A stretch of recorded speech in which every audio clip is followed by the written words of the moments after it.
Morning student.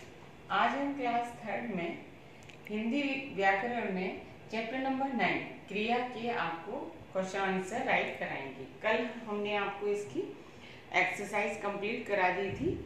आज हम इसके आपको क्वेश्चन आंसर राइट कराएंगे, जिनको आपको अपनी नोटबुक में राइट करना है और फिर लर्न भी करना है। तो स्टार्ट करेंगे हम चैप्टर नंबर 9 के क्वेश्चन आंसर। क्वेश्चन नंबर 1 है, प्रश्न 1 है आपका, क्रिया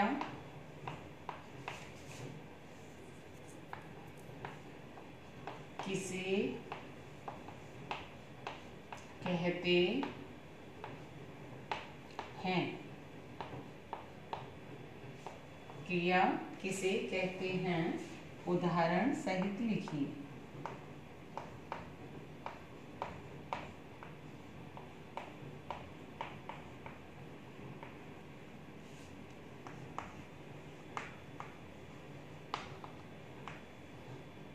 क्रिया किसे कहते हैं, उदाहरण सहित लिखिए। तो उत्तर है जिन शब्दों से काम के करने या होने का पता चले, वे शब्द क्रिया कहलाते हैं। क्रिया किसे कहते हैं, जिन शब्दों से काम के करने या होने का पता चले, वे शब्द क्रिया कहलाते हैं। जैसे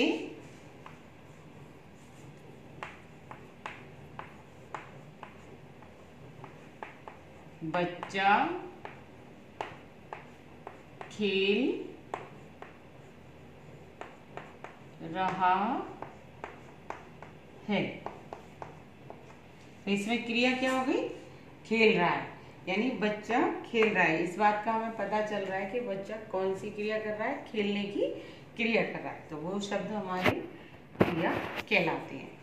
नेक्स्ट क्वेश्चन है आपका क्वेश्चन नंबर 2। क्रिया कितने प्रकार की होती है? क्रिया कितने प्रकार की होती है, उनके नाम लिखिए।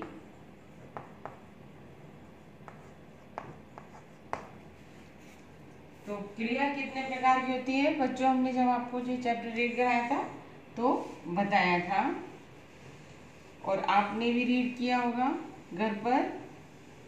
तो क्रिया कितने प्रकार की होती है, उत्तर लिखेंगे हम। क्रिया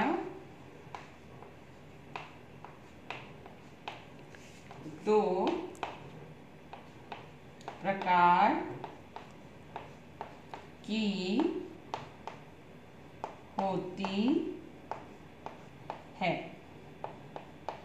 कौन कौन सी क्रिया कितने प्रकार की होती है? नंबर 1 अकर्मक क्रिया,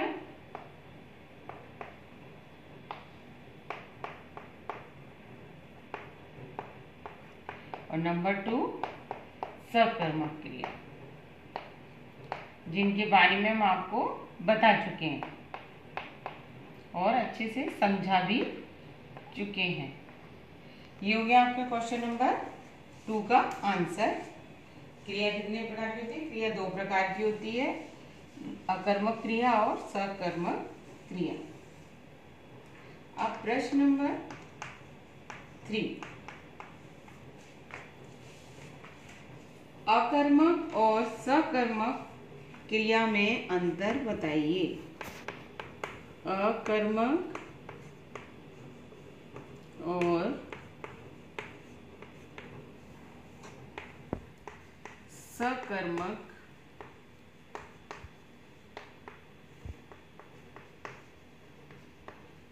क्रिया में अंतर बताइए। हमें बताना है अकर्मक क्रिया क्या होती है, सकर्मक क्रिया क्या होती है, इन दोनों में अंतर क्या है। उत्तर लिखेंगे। सबसे पहले हम करेंगे बात अकर्मक क्रिया की।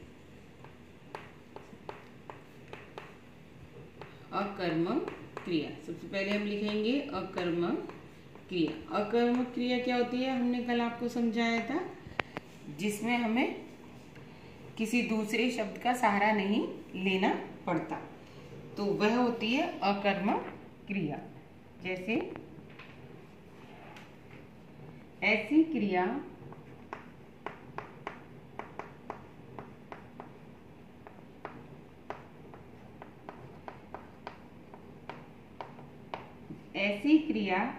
जिसका फल यानी जो कर्म होता है, ऐसी क्रिया जिसका फल पर कोई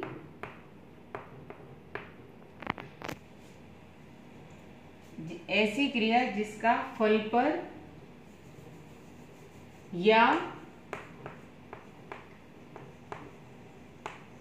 किन्हीं दूसरे शब्दों पर, मतलब फल जो हमारा कर्म होता है वो, या किन्हीं दूसरे शब्दों पर, ऐसी क्रिया जिसका, आसान भाषा में हम ऐसे भी लिख सकते हैं,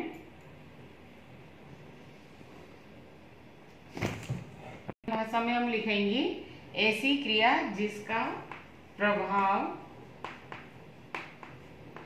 दूसरे शब्दों पर नहीं पड़ता। जैसे कहने का मतलब है हमें बिना किसी दूसरे शब्दों का सहारा लिए बिना ही वाक्य हमारा पूर्ण हो जाता है इसमें। जैसे हम लिखेंगे बादल गरजते हैं। जैसे बादल गरजते हैं, यानी इसमें हमें किसी और अन्य शब्द की जरूरत नहीं पड़ी, हमारा ये वाक्य पूरा है। जैसे क्या, किसको, ऐसे किसी शब्द की जरूरत नहीं पड़ी। तो अकर्मक क्रिया क्या हुई, ऐसी क्रिया जिसका प्रभाव दूसरे शब्दों पर नहीं पड़ता। सेकंड है हमारी, या ऐसे ये भी कह सकते हैं कि जिस क्रिया में कर्म नहीं होता वह अकर्मक क्रिया होती है। सेकंड है सकर्मक क्रिया। सकर्मक क्रिया जैसा कि इसके नाम से ही मालूम होता है, जिसमें कर्म होता है, जिसमें तीनों शब्द होते हैं। हमने कल भी आपको बताया था, कर्ता, कर्म और क्रिया, तीनों का प्रयोग हो वो सकर्मक क्रिया होती है। तो लिखेंगे हम ऐसी क्रिया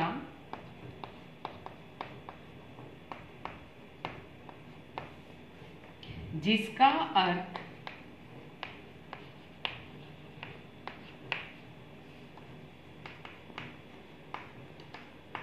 कर्म के बिना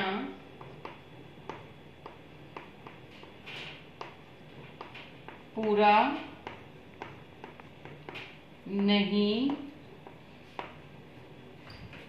होता।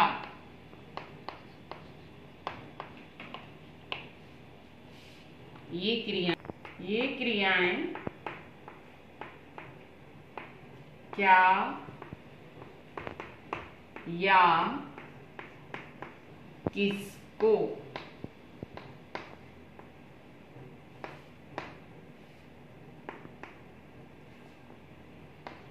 का प्रश्न उठाती है, यानी किसको क्या कहा गया है, कौन क्या कर रहा है, प्रश्न उठाती हैं। जिसका उत्तर कर्म देता है, जिसका उत्तर कर्म देता है। जैसे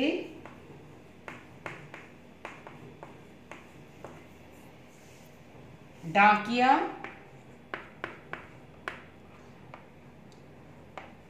देता है, जैसे डाकिया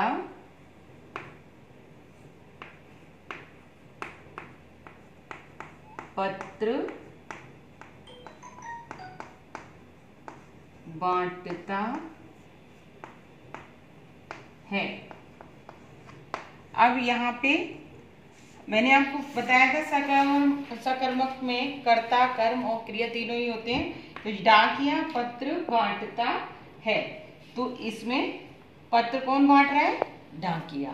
तो ये हो गई हमारी सकर्मक क्रिया। तो बच्चों, आपके चैप्टर में इतने ही क्वेश्चन आंसर हैं जो आपको अपनी नोटबुक में राइट करने हैं। तो आज का आपका ये चैप्टर हो गया complete. Today's homework, learn and write